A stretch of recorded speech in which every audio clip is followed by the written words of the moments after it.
Hey everyone, and welcome to another episode of Unboxed. I'm so glad you're with us. All right, we're continuing our journey as we talk about emotional maturity, and we're going to talk about how leaders can evaluate their level of emotional maturity. We're going to continue to dive into this subject and to unbox how you can be the most emotionally mature person that is possible to lead your organization, to lead your family, to lead your life. Stick around, you don't want to miss it. I'm Dr. Robert Davis, family life educator and relationship coach, and welcome to Unboxed, a frank and straightforward conversation about relationships. We're going to talk about family, church, workplace, and all other types of relationships.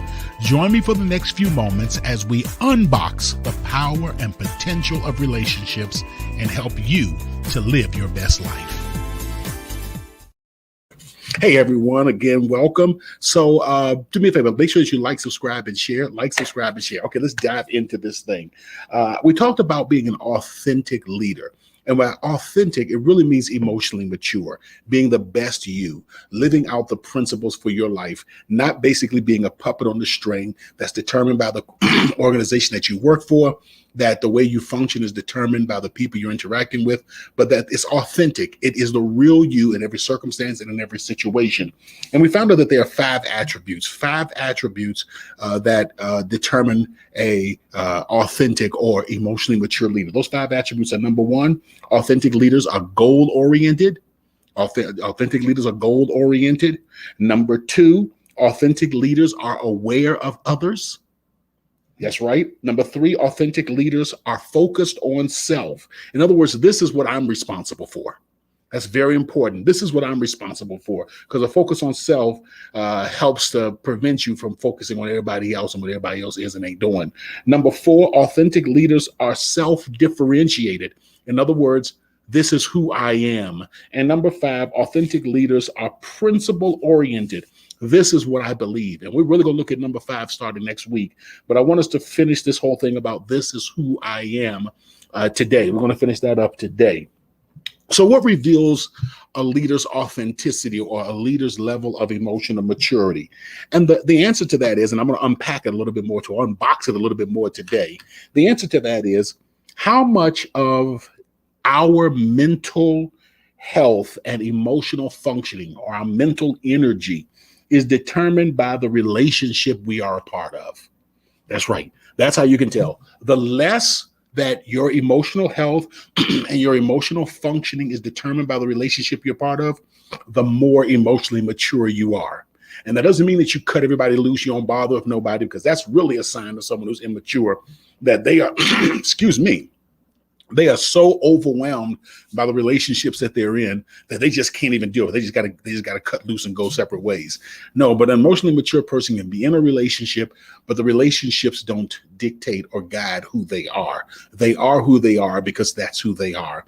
And they live off of guided principles, considerate of others, but authentic and genuine to self. So let me ask this. How do I evaluate? And I'm going to give you 4 evaluation questions. How do I evaluate my level of emotional maturity? Here's 4 simple questions that helps you to evaluate your level of emotional maturity. You ready for it? Here we go. Number 1, how often do you spend time rehearsing or replaying in your mind when someone insulted, slighted, ignored, or hurt your feelings? That's right. How much time, when something like that happens, how much time do you spend replaying the incident in your mind? And you think about that. If you would kind of like to grade it, where an A is that you don't, it doesn't bother you at all. You get over it just like that. Or if it's an F, which means, man, that thing will stick with you for a week or two, or maybe even longer than that. You just can't shake it. When someone does something to you, it just gets to you. You see, the less mature a person is, the more they ruminate over perceived or real injuries. That's right. That's right. Number 2, how often, here's a question, second question I want you to ask. How often do you develop strong internal emotional feelings when someone you consider important in your life does something to offend you, such as to ignore you or to insult you or to get angry at you? How often do you develop strong, when someone that you consider important in your life does that, how often do you develop these strong emotional feelings inside of you? That thing really rouses you up on the inside, because mature people are able to focus on assessing what is unfolding in the relationship rather than focusing on the person and figuring out what the others did wrong or what's going on with the other person. And this leads us into number three. Number three, when there is a problem, and I'm doing this because you can always rewind and go back and listen to them again, okay? Number three, when there is a problem in the relationship, how much time do you spend assessing your role in the situation versus how much time do you spend assessing the other person's role or the other person's fault? I want you to think about that. When there's a problem in a relationship, if I spend the majority of my time thinking about what did I do, what role am I playing, what is my responsibility, how could I improve myself? That's an A. That's why I spend the majority. And F is, I really do think an awful lot about what the other person did wrong. And you can also think about when you talk to other people and you explain the situation, how much of it is they, those, them, that's the ones who are at the fault here. And here's question number 4. We're going to close out with this. So question number 4, how difficult is it for you to maintain appropriate emotional boundaries? All right, let me give you an example of what I'm talking about. If either spouse is distressed, say if this is, one of your spouse is distressed, and the other takes it personally, or either shuts down and distances, or gets overly intrusive, gets all into the person. This is often done in the name of fixing the problem. It is an emotional reaction that is designed mostly to relieve the anxiety in the person doing the fixing. So how often when someone who you love they're having their emotional challenges, or they're upset or whatever it may be, whether it's with you or just in general, how much of the time do you feel, or do you think rather, that you need to help fix that?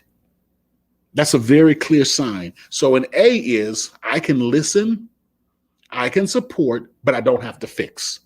And F is you come to me with a problem, I got to fix it. And let me tell you this much, my friend. I went in and you don't know these things when you first do it. You don't realize your challenges and limitations. But one of the things is that a lot of people who go into the helping profession, they go into the helping profession because they want to help people. They want to fix people, which is a sign of emotional immaturity. I told you, I'm the president of the Emotional Immature Leaders Club.